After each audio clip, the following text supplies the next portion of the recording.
प्रबुद्धजनों प्रणाम। हीलिंग पथ की यात्रा का ये 22वां अंक है। इस अंक में विचारते हैं कि कुंडलिनी शक्ति जो कि आध्यात्मिक ऊर्जा है, उसके जागरण से क्या तात्पर्य है। यह आध्यात्मिक ऊर्जा है तो स्पष्ट है इसका संबंध पूर्णतया और केवल आत्मा से है। आत्मा चेतन है तो आध्यात्मिक ऊर्जा सोई अवस्था में कैसे होगी, जिसके जगाने के लिए उपक्रम किया जाए। शरीर धारण की अवस्था में इस आध्यात्मिक ऊर्जा का सामान्यतः एक सीमित अंश ही प्रभावी रहता है। स्थूल शरीर सब जानते हैं मानव निर्मित तो है नहीं, और भोजन द्वारा जिसमें कि जल एवं धूप तत्व भी समाहित हैं, भौतिक ऊर्जा मिलती है। इस तरह भोजन से प्राप्त भौतिक ऊर्जा से शरीर के सभी अंग, हृदय, मस्तिष्क, सभी मांसपेशियां, आहार तंत्र आदि क्रियाशील होते हैं। क्योंकि जीवधारी देह मानव निर्मित नहीं है और इसमें चेतना का तत्व भी है, अतः चेतन तत्व के बिना ये भोजन से भरा होने पर भी नहीं चलेगा।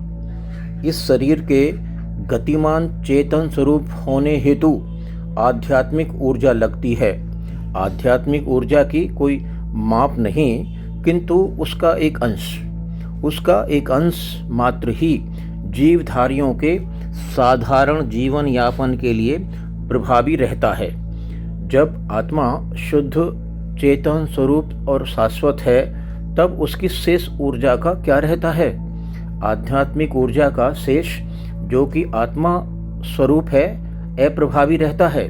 उदाहरण के लिए, एक व्यक्ति कंबल ओढ़कर बैठा है, किंतु एक हाथ बाहर निकालकर उस हाथ से कोई सीमित कार्य संपादित तो कर सकता है, किंतु ये नहीं जान सकता कि बाहर क्या कुछ घटित हो रहा है और उसके गंतव्य का रास्ता किधर है। उदाहरण में, कंबल माया है, अंदर बैठा व्यक्ति आत्मा है, और जो कंबल से बाहर निकला हाथ है वह आध्यात्मिक ऊर्जा का वह अंश है जो जीवन रूपी गाड़ी की सामान्य गतिविधियों में सहयोग कर रहा है। आध्यात्मिक ऊर्जा पर सांसारिक क्रियाओं का प्रभाव नहीं होगा, चाहे भौतिक ऊर्जा से होने वाली कोई भी क्रिया कर लें। जब तक भोग की अभिलाषा लिए मन इंद्रियों को इस संसार में और अधिक भोग के लिए खींचता रहेगा। यह भौतिक है, अतः इसके लिए भौतिक ऊर्जा की ही आवश्यकता होगी। अतः भोजन खाकर इंद्रियों का मजा मिलता रहेगा। संसार में सबसे ज़्यादा प्रभावी यही अवस्था है। इसी से सारा अपराध है। जब ये मजा नहीं मिलेगा तो व्याकुलता और बिलबिलाहट बढ़ेगी और मनुष्य और अपराध करेगा, और यही क्रम चलता रहेगा।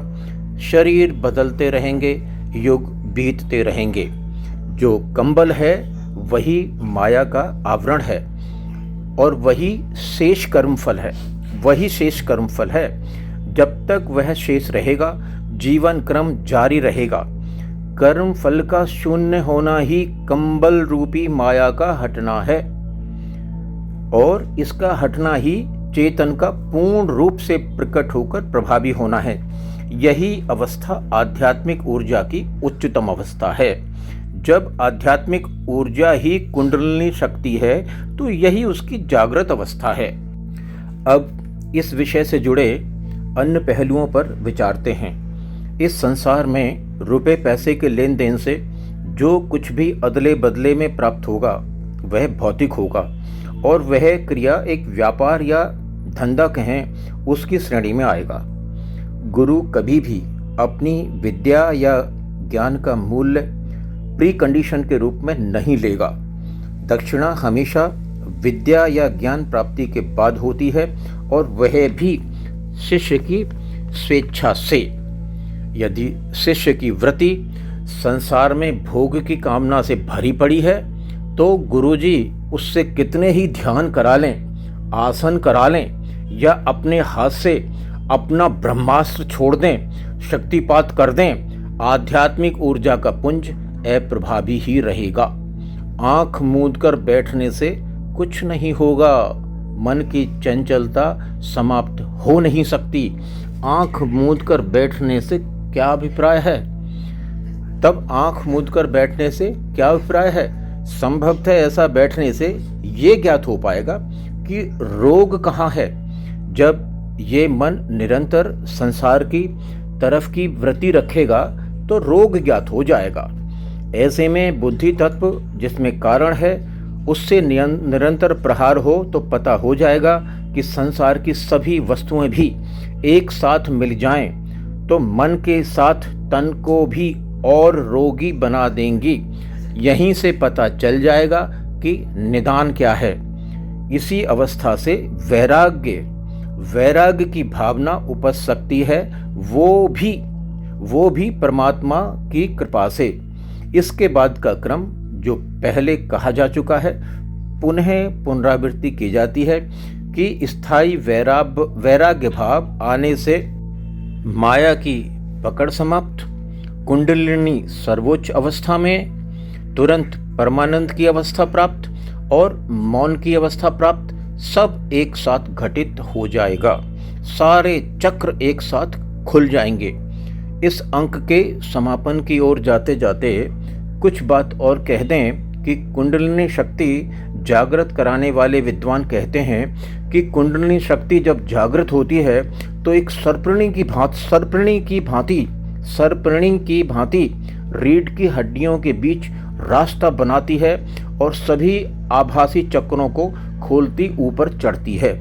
पता नहीं कुंडलिनी शक्ति जो कि आध्यात्मिक ऊर्जा है वह भौतिक ऊर्जा जैसा व्यवहार क्यों करती है।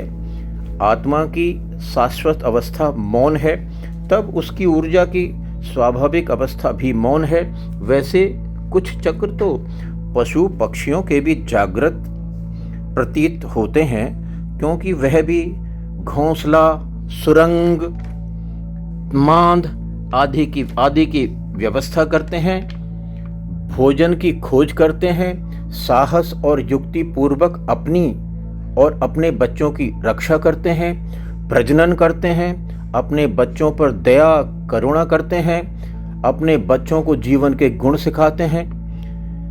इससे तो पुष्ट होता है कि पशुओं के भी नीचे के कुछ चक्र तो जागृत हैं। आश्चर्य तो देखो, वो कोई ध्यान या साधना नहीं करते।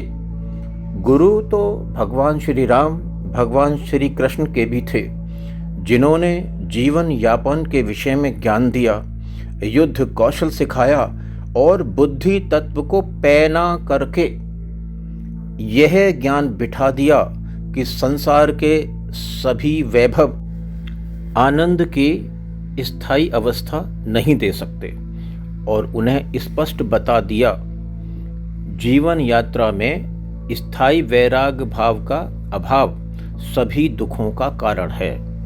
उस समय के गुरुओं की जीवन शैली पर आप स्वयं विचार करें। ऐसे विरले गुरुओं को दंडवत नमन। आज तो अधिकतर गुरुजी परम वैभवशाली हैं। तो ये था कुंडलिनी जागरण के समझने के विषय में एक साधारण सा प्रयास। ये भी एक मत है। आध्यात्म के पथ पर मनुष्य की कोई भी चेष्टा स्थायी नहीं। अगले अंक तक के लिए आपको प्रणाम।